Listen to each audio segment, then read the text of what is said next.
This movie's not really about stealing clothes, it's about stolen labor. So what happens when fashion stops being art and starts looking like a crime scene? Give it to me. It's mine anyway.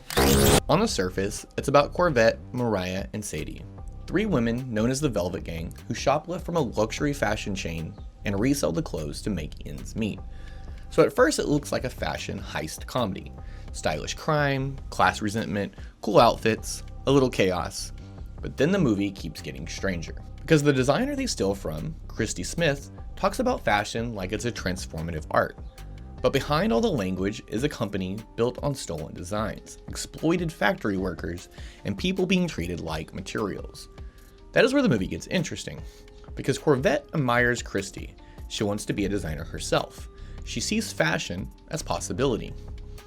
And then she realizes one of Christy's new pieces looks exactly like one of her own designs. And suddenly the theft goes both ways. The Velvet Gang steals clothes to survive.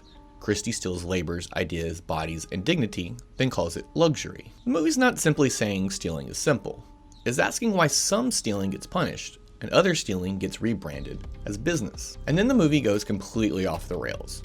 Teleporters, factory workers in China, and dialectal materialism, a device that can deconstruct clothes back to the labor that made them, a soul-sucking demon with a pinky ring, and rich media figures wearing literal skin suits. That is insane, but is also the point, because the movie takes a hidden violence of fashion and makes it visible. The 100,000 suits are not just expensive clothes, they are propaganda, they are bodies, they are image, they are power pretending to be taste. So when the suits come off, the people wearing them are revealed as skinless. That is not subtle, but honestly, subtlety is not what the movie is going for.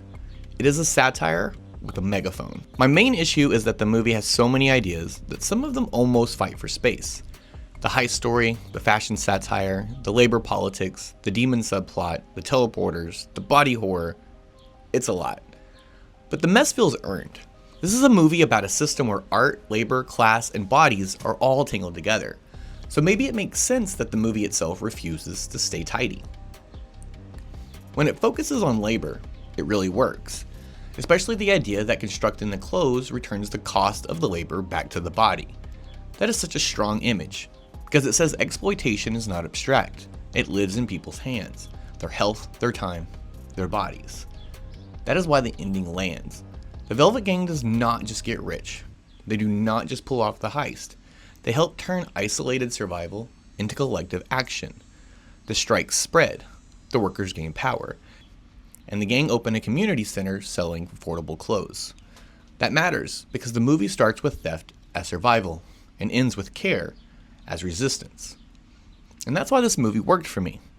It is messy, it is loud, it is strange. But underneath all the madness, it has a clear wound.